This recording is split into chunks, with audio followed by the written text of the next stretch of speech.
Olá, alunos e alunas. Bem-vindos a mais uma aula de ciência. Eu sou a professora Isabel e vamos juntos continuar o nosso estudo sobre problemas ambientais brasileiros. Vamos lá? Então, a aula de ciência. Vê se esse local que você escolheu para assistir a aula, que você acabou de assistir a aula de matemática, vê se está legal para continuar.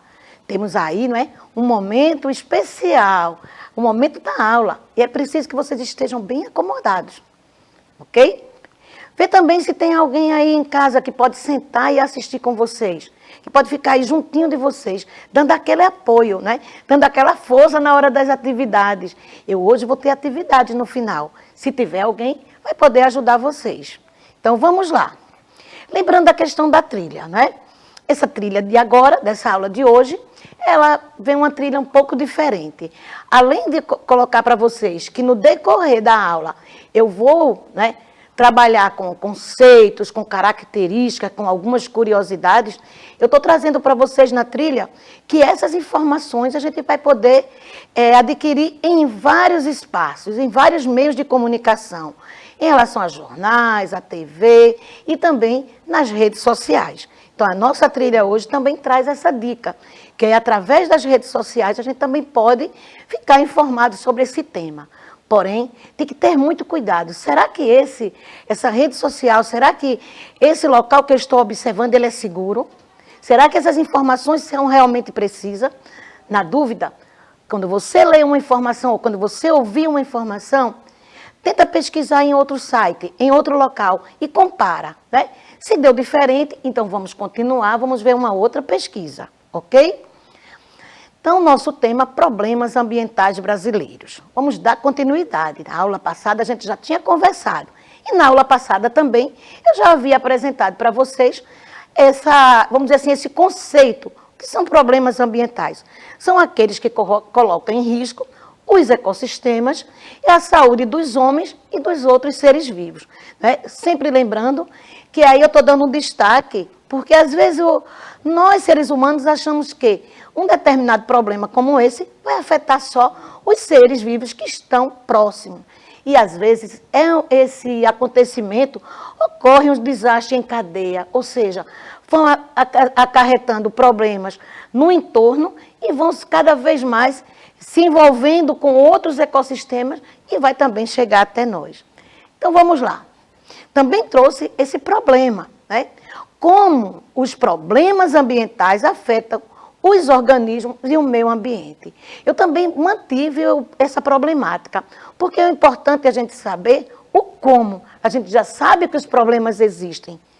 Sabemos que esses problemas afetam o meio ambiente e nós fazemos parte desse meio. Então, é importante a gente descobrir, não só nessa aula, como na aula anterior e também na aula com seu professor, lá na escola, como é que isso acontece? Por que acontece, mas principalmente como está acontecendo e como a gente pode reverter. Um dos temas, um dos grandes problemas que nós vimos também, que foi a queimada. E eu trago sempre para vocês a questão aí da queima da cana-de-açúcar. Problemas gravíssimos acontecem com essa prática. Desde a destruição do ambiente, do habitat de algumas espécies, como cobras, roedores, alguns insetos, que estão aí, e que nessa queimada não vai dar tempo eles correrem, e se defenderem desse fogo. Muitas vezes aí uma grande quantidade de espécies são mortas juntamente com essa questão da palha. E aí eu trago para vocês que, apesar de parecer benéfica, acha que isso aí é legal, na verdade não é. Ah, professora, mas os trabalhadores, os cortadores de canas, eles vão até se machucar com a palha da cana. E aí, não vamos ter esse problema. Realmente, como eu estou colocando, parece ser benéfica. Em compensação, ele vai ter que inalar esse pó, dessa fuligem, dessa cinza, que também não será benéfico. O aquecimento e outras coisas mais. Embora que alguns agricultores, alguns cortadores de cana, eles acham que essa prática é legal, porque eles querem cortar em grande quantidade, porque eles vão receber no final da semana um valor pelo trabalho realizado, por quantos, vamos dizer assim, hectares eles conseguiram cortar. E aí, O outro problema é a questão do desmatamento. E no desmatamento eu trouxe para vocês que desde a colonização, né, nós enfrentamos problemas nos principais biomas brasileiros. O que mais sofreu e sofre ainda com desmatamento é a Mata Atlântica, que ia do norte até o sul do Brasil, e hoje existe apenas alguns vestígios, algumas linhas onde era bem vasto, hoje já não temos tanto. Alguns estudiosos começam a colocar para a gente que, logo após, né, a chegada dos portugueses, a quantidade de pau-brasil, madeira principal, né, e aquela que deu nome ao nosso país, já era escasso, já era difícil de encontrar, porque foi muito explorada, foi muito retirada e levada para fora. E o outro problema em relação a essa questão dos problemas ambientais é o assoreamento. E o assoreamento não só da questão dos lagos, mas também a questão dos rios, né? E aí eu trago para vocês a redução do espelho d'água, que poderia ser profundo, ou que já foi profundo, tendo uma grande quantidade de seres vivos ali, já não tem mais. Com pouca água, o que vai acontecer? Alguns animais eles tiveram que fugir. E os que não conseguirem fugir vão morrer aí na lama, né? Sem nutrientes, sem condição adequada para sobreviver.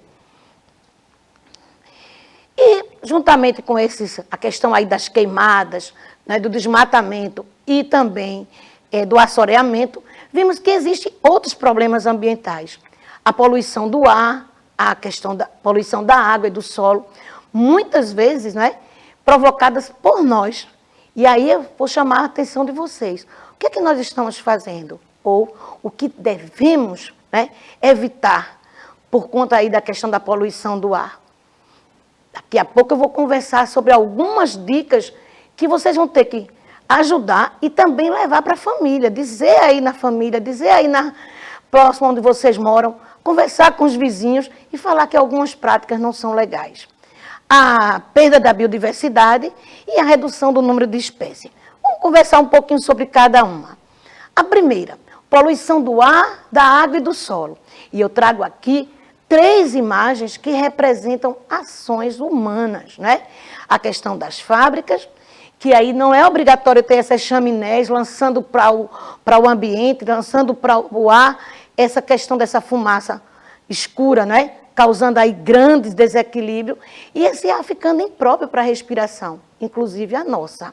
Nessas chaminés poderiam ter filtros. Então, existem já pesquisas que esses filtros existem. Ou seja, que essas fábricas, que essas indústrias sabem como fazer. E aí, infelizmente, não estão fazendo, né? Cabe a cada um de nós também sabermos e conhecer isso aí. Quem sabe se futuramente eu não vou ter aí no grupo de alunos, né, pessoas que estão envolvidas nessas fábricas, engenheiros, e aí vocês vão dizer, puxa vida, desde muito cedo, quando eu estudava no ensino fundamental, eu já via falar desses problemas. O outro é a questão do lixo, né, sendo jogado em qualquer lugar e que vai parar nos ambientes aquáticos. Não é obrigado eu ter jogado a garrafa de água no canal, mas eu joguei na rua, né? E essa jogar na rua, alguém passou e chutou, às vezes chutou até sem querer. Um outro problema em relação a isso é que as chuvas intensas também estão levando para dentro dos canais, e para os rios e para o mar, né? E falar em mar, daqui a pouco está chegando aí o mês de setembro, e agora, né, já estamos melhorando essa questão da restrição, já está podendo ir passear mais. E aí eu quero lembrar a vocês o cuidado que a gente tem com a nossa praia. O que é que eu posso fazer? Né? Vejam que em alguns locais, principalmente aqui em Recife, o que é que está acontecendo, gente? É que as pessoas não estão usando aquelas embalagens que são, aqueles saquinhos que são distribuídos para colocar o lixo. Então, eu deixo aqui o meu pedido, o meu recadinho, indo à praia, vê se leva uma sacolinha. Se não levar, espera que alguém passe, né? Tem alguns jovens que saem distribuindo. E se eles distribuem, vamos colocar desde o palitinho, do picolé, a casca do amendoim, colocar tudo dentro. E quando terminar, quando já estiver juntando tudo para ir embora, eu não posso deixar lá. eu tenho que trazer, né, para o calçadão, que tem alguns lixeiros grandes, coletores, ou próximo às barracas que estão lá vendendo refrigerante e outras coisas mais. Um outro problema é a poluição do solo. E aí, o meu chamado é para reaproveitamento. Se eu posso fazer com que esse tipo de lixo não chegue logo nos lixões, eu vou tentar reaproveitar. Eu reaproveito a garrafa, né, de água, eu reaproveito uma embalagem de vidro que veio com determinado tipo de alimento para armazenar, para ficar bonito eu vou tentar decorar. Então, vocês têm como, gente, vamos descobrir. Eu sei que muitos de vocês pesquisam muitas coisas na internet. E essas dicas vocês também vão encontrar lá. Como, né, reaproveitar determinadas embalagens. E na continuação, nós vamos conversar. Lembra que na aula passada eu disse, pessoal, vamos pesquisar sobre o acidente de Mariana. Vamos ver o que é que vocês conseguiram descobrir. Será que vocês pesquisaram? Será que vocês deram uma olhadinha aí? Quem não deu, é importante ir lá dar uma olhada, porque eu estou falando aqui de problemas ambientais brasileiros.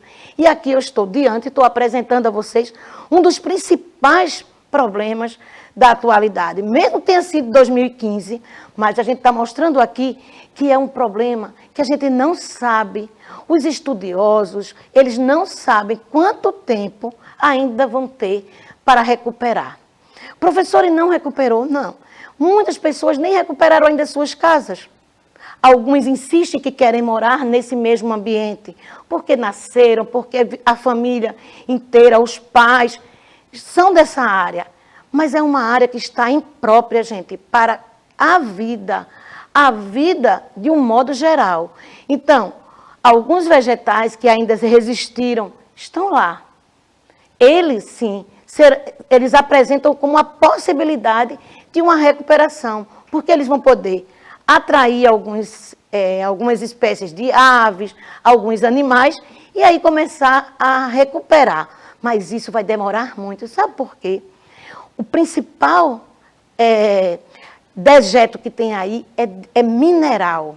Então, não tem como se decompor. Eles armazenaram toneladas e toneladas.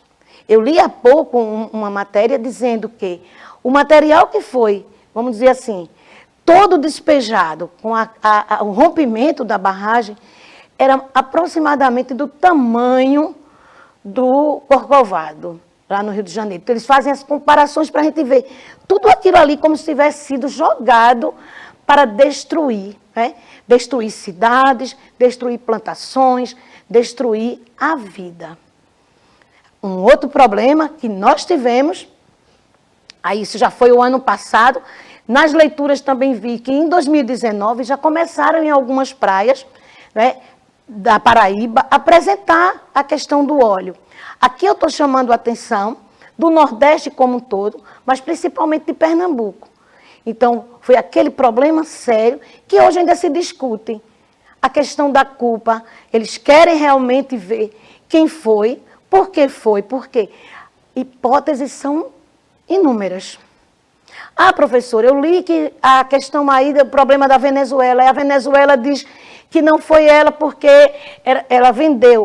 O problema aqui, gente, é que era o petróleo cru.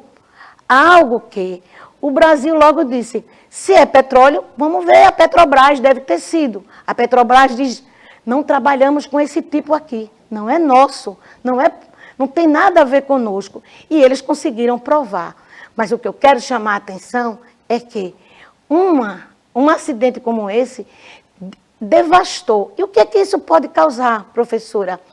A questão de micro-organismos, dos fitoplânctons e zooplânctons presentes nesse ambiente marinho. Além disso, a questão dos corais. Esse piche, né, na linguagem popular, esse petróleo cru é chamado de piche, aquele que, às vezes, isso muitos anos atrás, aparecia nas praias, a gente pisava, sujava a sandália, o pé, para tirar era um problema. Gente, é uma substância que é tóxica. Que quem viu as reportagens do ano passado, e quem vai dar uma olhadinha porque está curioso, vai perceber que isso era impossível. não tinha como ter contato, eles tinham que estar protegidos por conta aí da contaminação. Então, é algo para a gente pensar. Quando a gente fala de problemas ambientais, a gente tem que ver essa parte também. O nosso compromisso, a nossa parte, mas também saber o que é que está acontecendo em grandes proporções. E aí, a gente falou bastante em relação a isso, mas ainda em problemas ambientais, eu estou diante da caça ilegal, né, e da pesca ilegal. E aí a gente vai conversar um pouquinho em relação a isso. Né? A questão dessa caça ilegal são em determinados ambientes, mas também é a quantidade, gente. Professor, olha, eu conheço alguém que faz isso porque precisa, porque tem que comer. Ninguém vai sair matar em quantidade. Essa questão que eu estou falando aí é a questão da quantidade, é a questão desse comércio ilegal, onde a gente poderia, né, ir em busca de outros tipos de alimento. E a questão também aí, que eu trago tão conhecido nosso, a questão do caranguejo. Vocês sabiam que tem uma época do ano que a gente não pode, né? A gente não pode caçar, a gente não pode ir capturar esses caranguejos, porque eles estão num período de reprodução. Ah, professora, mas no bar que tem perto da minha casa, né, que a minha mãe compra, minha avó, minha tia, meu pai, eles têm um localzinho, um criadouro. Essa questão aí do criadouro já modifica um pouquinho a minha fala, mas estou falando aí de ir buscar antes do criadouro. Então, o que é que está acontecendo? Se eu estou indo buscar, se eu estou indo pegar, eu estou indo caçar o caranguejo no período de reprodução, eu estou dizendo que eu não quero mais. Eu vou comer esse e adeus. Eu não vou ter mais. Então, é esse o cuidado dessa caça ilegal. Mais uma vez, a questão da pesca ilegal, a questão da pesca aí esportiva. Vocês sabiam que existem campeonatos de pesca onde eles querem ganhar prêmios, troféus, pela quantidade, pelo tamanho. E aí, muitas dessas pessoas são pessoas que não precisam desse peixe para sobreviver, para comer. E aí existe a questão dessa preocupação.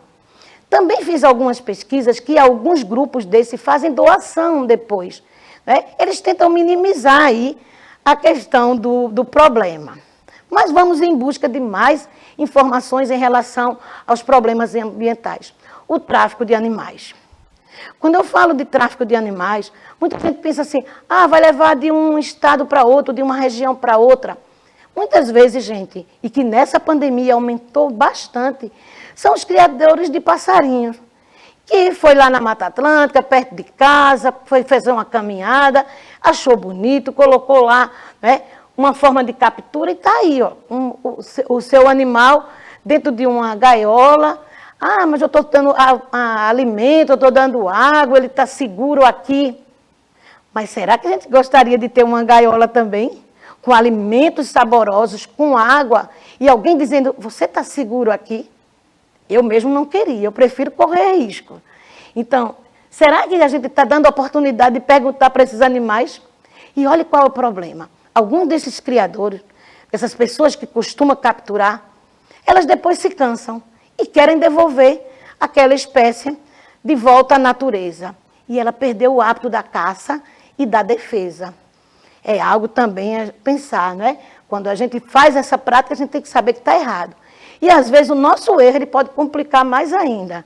A questão aí de liberar um animal desse para viver no seu ambiente natural, onde ele já perdeu todo o hábito. O que é que eu tenho mais? Um outro problema ambiental é a questão da monocultura, certo? A monocultura é plantar no mesmo local, durante muito tempo, o mesmo tipo de vegetal. É a questão da cana-de-açúcar. Então, planta cana-de-açúcar no mesmo local, não ocorre renovação. Além de, eu tirei desse ambiente todos os vegetais que tinham flores, que tinham diversidade, que atraíam espécies diferentes. Já limitei. E agora eu estou colocando um tipo de vegetal que vai retirar o mesmo tipo de nutriente do solo. E aí vai ter que fazer o quê? Renovar esse solo, trazer nutrientes para esse solo. Então, a questão da monocultura também é um problema ambiental. E aí eu trouxe para vocês hoje uma curiosidade. eu pensei, a gente está falando de tanta coisa, vamos falar, né? Trazer uma curiosidade. Estou trazendo a questão das abelhas. Eu sei que alguns dizem assim, professora, eu não gosto de abelha. Então, quando ela se aproxima, eu tento dar um tapinha nela. Tenha cuidado com esse tapinha. Mas vamos ver o lado bom da abelha. Vamos ver até que alguns físicos, grande físico, falou sobre a abelha. Primeiro, esse tipo de animal a gente vai encontrar em quase todos os ambientes naturais. Então, as abelhas aí. Vamos ver o que a gente tem a falar. Professora, a abelha é muito importante, a gente já sabe, na polinização. É ela que vai trazer o grão de pólen de uma flor para outra, da mesma flor, quando ela tem o aparelho reprodutor masculino e feminino, fazendo aí, ajudando na reprodução. Isso mesmo. Só que no caso da abelha, ela é generalista. Ela vai em qualquer flor, ela se dá bem em qualquer flor. E outra coisa, no corpo da abelha tem como se fosse um penugemzinho. E aí o grão de pólen logo é tocado. E ela consegue sair de uma flor e polinizar outra. Mas a senhora traz aí também o beija-flor. Ok, no caso do beija-flor, ele é especialista. Veja que ele, por conta do bico, não é qualquer flor que ele vai ali, ele vai capturar o néctar. Não, ele tem que ter uma flor onde o bico fino dele consiga capturar esse néctar. Outra coisa, ele quase não se suja de grão de pólen. Apenas aquele biquinho fino. Vamos ver mais ainda. A questão aí do beija-flor. Então, não é qualquer flor. Mesmo tendo uma grande diversidade, ele é muito importante também, mas hoje eu estou valorizando a questão aí das abelhas. Então, vejam aí nesse vídeo a questão do beija-flor. Agora a gente vai para a flor, né? E agora eu tenho aí a questão das abelhas. Estamos mais acostumados a ver as abelhas maiores, a abelha africana, essa que tem o ferrão. Mas as abelhas brasileiras, elas são menores e uma curiosidade, elas não têm ferrão. Professora, então aqui antes só tinha assim, só. Só que o homem começa a trazer de fora e fez aí alguns cruzamentos e nos cruzamentos prevaleceu muitas vezes a questão aí do ferrão. E aí eu disse a vocês que eu ia trazer uma grande curiosidade. Olha que contribuição. Olha que eu trouxe para vocês. Como alertava Einstein, se as abelhas desaparecerem da face da Terra, a humanidade terá apenas 4 anos de existência. Como assim? Sem abelha, gente, não há polinização. Não há reprodução da flora, que é a questão aí dos vegetais. E sem flora, não há animais. E sem animais, não haverá raça humana. Vejam aí que interessante. Einstein já dizia isso. A importância da abelha nos ecossistemas. E o que está acontecendo com essas abelhas? Com a questão aí, né, que nós já conversamos antes, de queimadas, a questão aí de destruir as florestas, nós estamos perdendo esse grande, né, essa espécie já não tem tanto alimento, então a reprodução vai ser menor, a quantidade também vai ser menor. Então, eu estou trazendo para vocês essa curiosidade. Nós precisamos agora vamos nos unir e sermos uns grandes defensores das abelhas. As abelhas aí com grande importância nos ecossistemas. É essa curiosidade que eu trouxe hoje para vocês. Entrem comigo nesse grande batalhão em defesa das abelhas, em defesa da vida, não só a da questão da raça humana, como eu coloquei aqui nesse pequeno texto, mas de qualquer vida, ok?